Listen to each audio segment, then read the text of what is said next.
Daddy-o Dianne Feinstein. Dianne Feinstein releases in rogue fashion the transcript of that flake that runs Fusion GPS. She did it in violation of an agreement she had with the Republican chairman of the committee, Charles Grassley of Iowa. And she's had, I think, 3 excuses now for why she did it. Greetings, my friends. Great to have you. El Rushbo here behind the golden EIV microphone as we head on down the busy broadcast week. Speaking of crazy excuses, her first example was, her first reason was, that she just did it on her own because she felt like it. I'm paraphrasing there, but she just felt like it. She was getting a little frustrated out there at the lack of progress, so she just did it. And then she said she was pressured into releasing the transcript. We don't know by who or by what, but she was pressured. That didn't work. That didn't fly. So finally, she dredged up the NyQuil excuse. She said she didn't tell Senator Grassley about any of this because she had a cold. It's the old NyQuil excuse. She was doped up on cold medicine out there. Meanwhile, the media continues to question Trump's mental stability when we have doddering Dianne Feinstein trying to wind her way through a maze that she created. I'll tell you why she released the transcripts. She did it so she could give future witnesses a heads up on what to say, based on what Simpson had said. And she did it to give other Fusion GPS witnesses and others that are going to be talking to the media heads up on what to say to keep stories straight.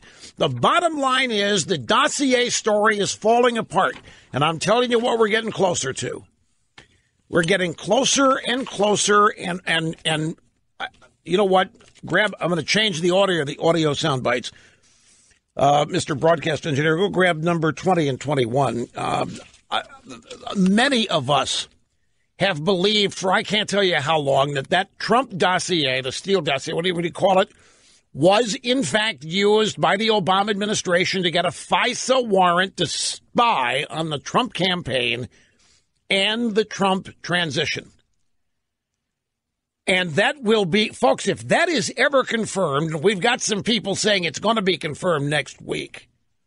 But these people have been dangling that carrot for a couple of weeks now, so we'll have to wait and see. But if that is ever confirmed, I frankly think it's true. I don't need confirmation. My instincts, guided by intelligence, I know what happened here. I know the players. I know Obama and Hillary and how they, I know Clapper and Brennan and these clowns, and I know that the Democrats and their politics have corrupted all of these government institutions. I have no doubt that dossier was used. I mean, I think Brennan has pretty much admitted it when he said that it formed the basis of their investigation.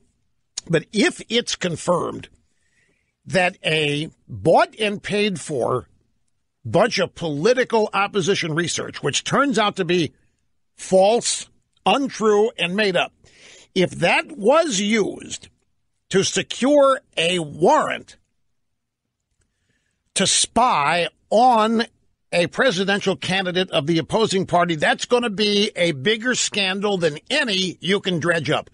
It's bigger than Watergate by a factor of 10. It's bigger than Iran-Contra by a factor of 100. You would be hard-pressed to come up with a political scandal that even approaches this. And it would have taken place with everybody in this loop knowing about it except maybe the judge. The FISA court judge who would accept this application and the Trump dossier may have been the only guy in the loop to have been duped. And if he wasn't duped, if the judge was in on it, then that's even worse. But they take a document, 36 pages, bought and paid for by the Clinton administration. They hire this former MI6 spy to go out and create opposition research on Trump, and it's made to look like genuine, legitimate intelligence. And then it's presented, and it's also been admitted here that get this, Fusion GPS admitted that they used John McCain to pass this dossier to the intelligence agencies in the Obama administration. The founders of Fusion GPS admitted that they helped the researcher hired to compile the dossier, that's Christopher Steele. They helped him access John McCain to share the document with him. The goal of providing the dossier to McCain, according to the Fusion GPS founders, was to pass the information contained in the document to U.S. intelligence community under the Obama administration with credibility. Of course, to these people, McCain is unassailable. McCain is above reproach. McCain is the epitome of legitimacy, nonpartisanship, and all of that. So they dangled this carrot in front of McCain, and he sent an aide on an airplane to the United Kingdom to pick up a hard copy of this dossier and brought it back. They're now admitting that they targeted McCain as one of the recipients in order to get it in front of the U.S. intelligence community, also because McCain is a Republican, which makes it look like there's no partisanship here. In other words, you have a Republican, same party as the presidential nominee, Donald Trump, so concerned about what might be in this document that he eagerly assisted and provided access to it, the intelligence agency. What a scam this whole thing has been. Here's Andy McCarthy, who has really done an incredible amount of work researching this and presenting it in both factual and timeline form at National Review. He was on Fox and Friends yesterday. I think it was yesterday, maybe the day before, but it was, the last couple of days. And he was being interviewed by Brian Kilmeade. Kilmeade said, I know you went through 300 pages of testimony. Aside from the fact that it's been revealed that somebody got killed because of this dossier. By the way, that's another thing that turns out not to be factually correct. The dossier is not responsible for somebody getting killed. And also, I'm told that Carlos Danger and Huma Weiner are not canceling their divorce, that's more fake news, that all they're doing is settling it out of court to protect their kid, but that they are going ahead with the divorce. I can't remember where I read that. I think it was some blog somewhere. So Kilmeade says, what sticks out for you with this whole thing, the Steele dossier, the investigation? If you look at an important moment about 6 weeks or so before the election, what you find is that between Obama administration officials and Fusion GPS, which we know was working for the Clinton campaign, there was a full court press to urge the allegations in the dossier, which was composed by Steele, on the media, on Congress, and there's very good reason to believe on a federal court. What's really problematic is that former FBI Director Comey testified in June of last year, so that's 2017, that the dossier was salacious and unverified. If it was unverified in the middle of June 2017, it had to be unverified in September of 2016 when they probably went to the FISA court and when they certainly briefed Congress on it. Okay. So, Comey in 2017 says it's salacious and unverified and shows it to Trump, but they applied for the FISA warrant in 2016 during the campaign. They knew it was bogus. Folks, they knew it was bogus because they created it. They commissioned it as a work of art, so to speak, like you would hire an artist to do a painting of some roses for who knows. They commissioned this thing, and this guy duly performed. And I don't know if when they commissioned it, they told him to lie and create some of the most outlandish stuff, or if they told him to get closer, what have you. But they knew that it was not true. I mean, they knew that all of this stuff, none of it has been verified. None of it's been confirmed, but they yet present it to the judge at the Foreign Intelligence Services Court. FISA court? Does the judge know it, or is he just being lied to by the people that applied for the warrant? Steve Doocy then said, there's so many moving parts to this story. You look at all the investigations on Capitol Hill, the FBI, the special counsel, stuff like that. What does this advance? Where do we go from here, Andy? The biggest thing right now is the fact that the House intelligence community has finally, after 5 months of stonewalling by the Justice Department and the FBI, gotten its hands on information it's been asking for since August. What we really need to know, I think, at bottom is did the Obama administration use unverified, uncorroborated, basically rank rumor information in getting a warrant from the Foreign Intelligence Surveillance Court to conduct spying on the Trump campaign, essentially based on information from the Clinton campaign? That's what we need to know. Yeah, and based on some reporters that have been doing legwork on this story for months now, next week is supposed to be when the bombshell comes confirming this. So we will just have to patiently wait, as I say, using intelligence guided by experience. And let's, remind you of something else. You remember when Trump in March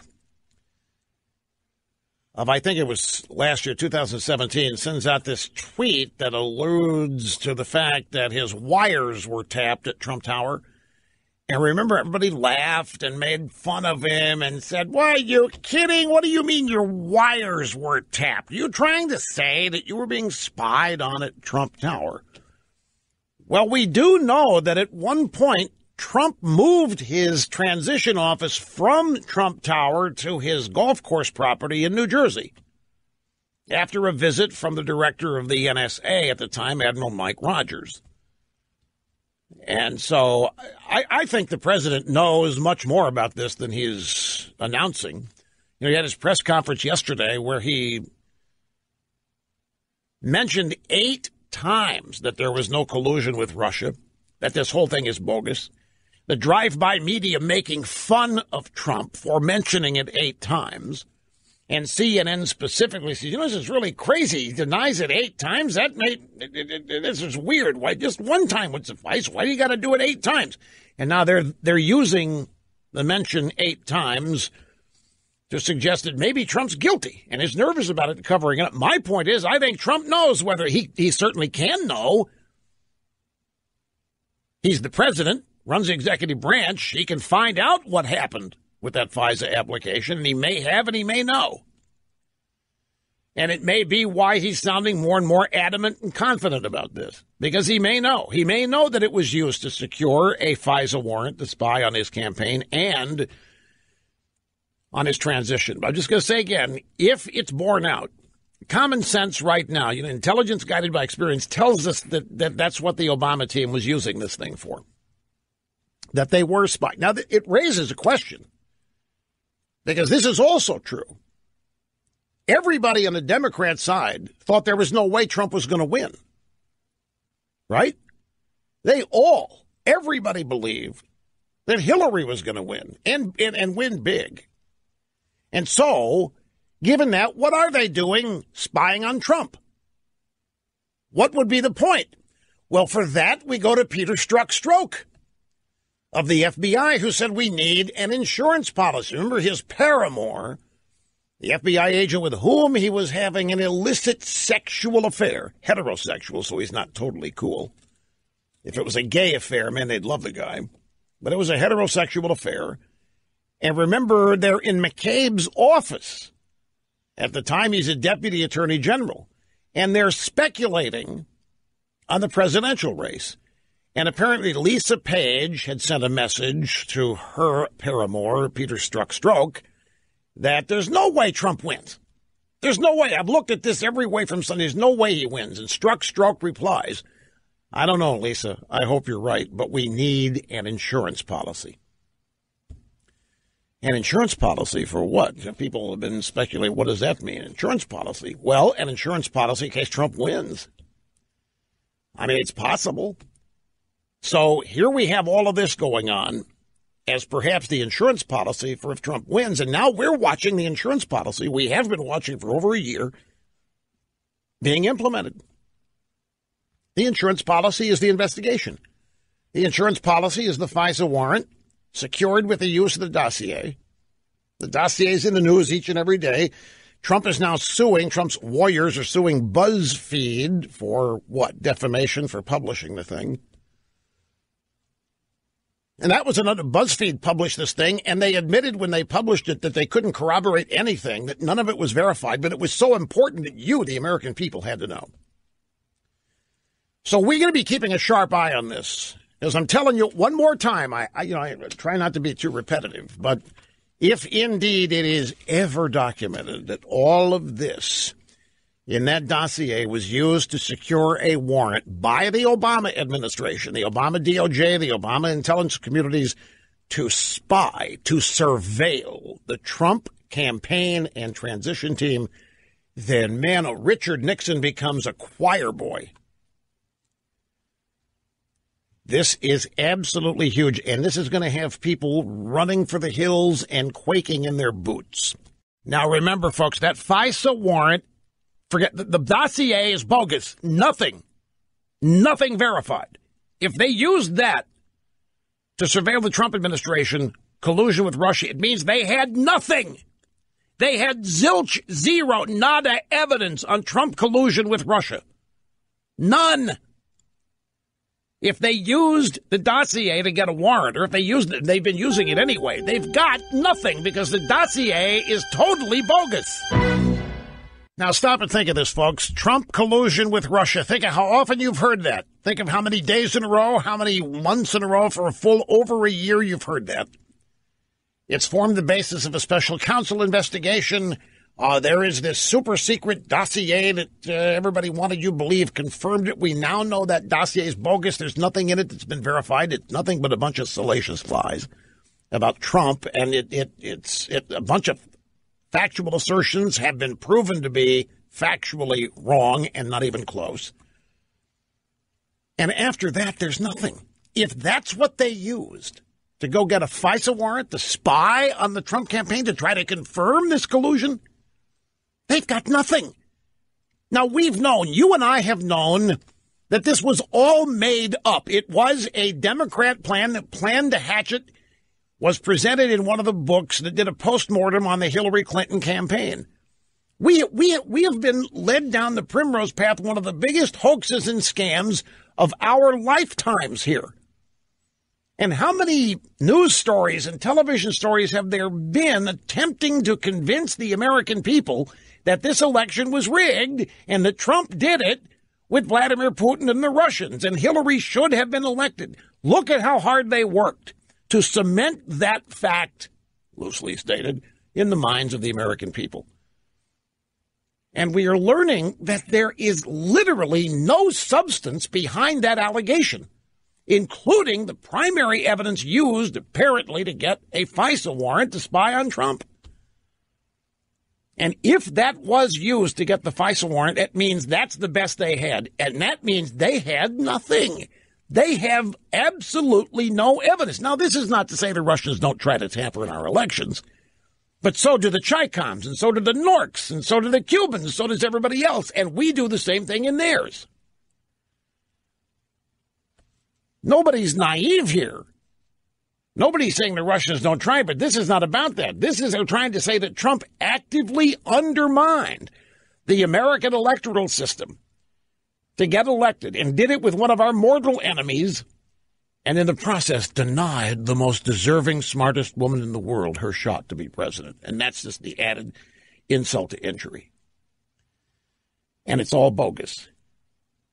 And this is one of those things, where I, again, intelligence guided by experience and my full-fledged knowledge of the left and those people I've known, suspected, whatever, I've been confident this thing has been bogus from the get-go, as I have said.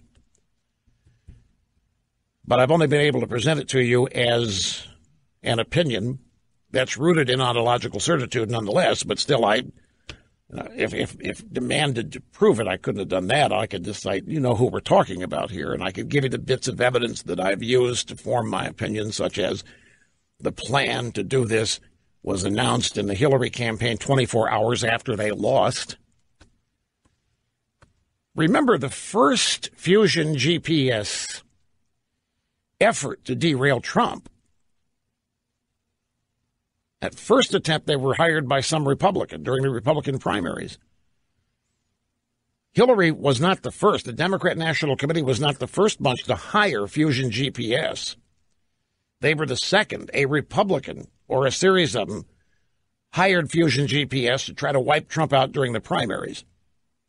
Then the Hillary campaign hires Fusion GPS, who then goes and hires Steele to manufacture this cockamamie document. Bottom line is, if that's all they had, they have never had anything. There has not been a single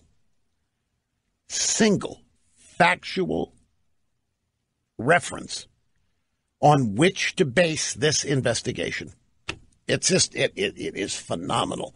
And it demonstrates the lengths to which the swamp, the establishment will go to protect itself and to deny outside